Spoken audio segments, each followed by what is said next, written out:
just feeling a little tired. I just had a dog here for a couple days, and my dog and him were up at like 5:30 wrestling in the living room. Usually when I'm meditating, so it's been a little disruptive, but checking in with a little hair update video. This is my hair at this point. I have this little bit of in the front, this little section, these little sections in the front. I've just color the highlights growing out that I did, and that's it really. And I don't want to cut this off because it would probably look like a mullet if I do. So I don't plan on doing that.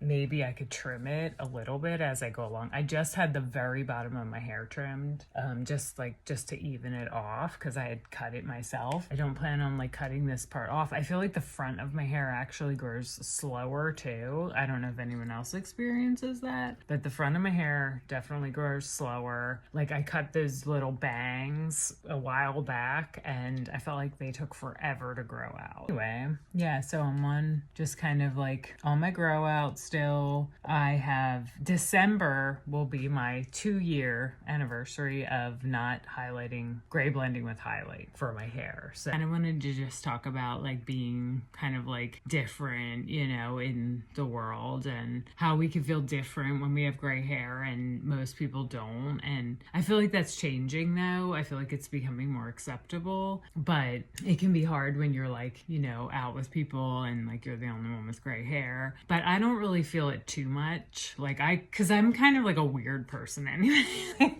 I'm kind of like different. I feel like in a lot of ways. Like I've been a vegetarian since I was 11 years old. I'm gluten free. So like I have like weird dietary things. Like people always kind of know me as this person who's got like the weird dietary stuff and like, you know, being vegetarian, and I'm like, you know, now I have gray hair. Like I feel like the gray hair thing kind of goes along with that, like kind of like having this like willpower to stick it out and to not get like taken out by, you know, things in our environment or people, or feeling these pressures, or, you know, being influenced by our environment. Because like I talk about all the time, like influence is a big factor in like things that we do a lot of times, depending on how susceptible you are to those things, like other people's influence on your decisions and choices. So I think that can be like a challenge for a lot of people when it comes to the gray hair grow out, and just feeling like, I think it really in the beginning though is the hardest part of this. I feel like it gets a lot easier, and I've said this before, but it does. Like you know, you've got like that demarcation line up here, and it can feel like you feel unkept, and like, you know, people are looking at it and it's like, when are you going to color your hair? And then you might get sucked into coloring it because you feel like you can't get past that hurdle. Like the first year I feel like is the hardest time because, you know, it's your hair is only grown out to about here for the first year. So it can be a little bit difficult. And I feel like that's why, you know, on this journey, you kind of have to do it your own way. You have to grow your hair out the way you feel comfortable. And I always say this, like just because other people might go cold turkey and not need to do anything or want to, that's their choice, you know, and that's totally fine too. But if you feel like you want to do stuff to your hair along the way, then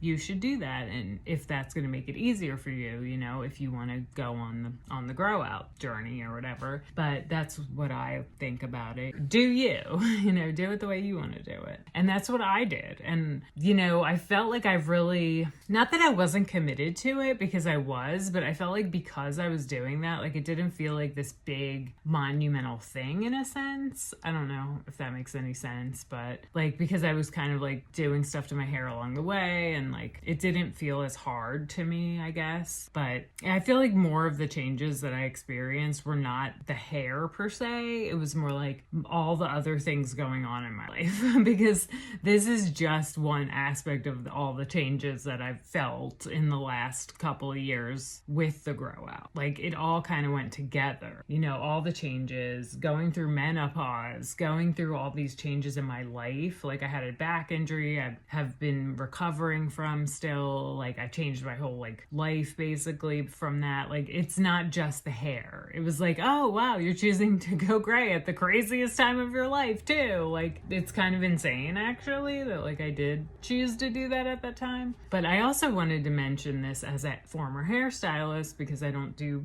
hair anymore. But what I realized was, having done that job for such a long time, one thing I realized is that women wanted a fix. Like, when it comes to hair was like a fix to make them feel in control of their life. Now, I don't know if you felt this way. I mean, I've felt this way in the past. I don't anymore, but it seemed to make people feel like the sense of stability, like, oh, I can control this, like, and then I'll be fine because I can put this color on my head, and then like I'll feel better about myself, and then, you know, I will feel in a sense of control over my life in a way. And that was something I noticed with people, you know, with hair color. It was very emotional. Like, it was tied to this emotional sense of security in a way for a lot of people, and they would leave feeling like better, and it was almost like I was helping them. I was like saving them in a sense to feel better about themselves. But really, it was just sort of an illusion, because, you know, hair color is not going to change anything for you. It doesn't give you more control over your life. It's just sort of an illusion that it does. And I don't know, just like feeling better about yourself internally and like working on the internal is such a crucial thing. I feel like on this path that you really have to like foster that internal strength and, you know, knowing yourself, like getting solid within. And I've done this through like meditation, you know, just like being quiet and just being in my own, centering myself in my own body, I would call it, because I have a tendency to not be in my own body, probably because of like my past experiences and things of that nature. And so I tended to not want to be in my own body, or not, you know, feel safe and secure in my own, inside myself. And so oftentimes you look to the outside for that. And I feel like that's such an important thing to do and to foster in your life in general. But anyway, I just wanted to like touch on that a little bit. So if you've experienced any of this stuff, I know this video is kind of like all over the place, but I just wanted to kind of like talk about some of these little topics today. So if you like this content, like and subscribe. I'll see you in the next video.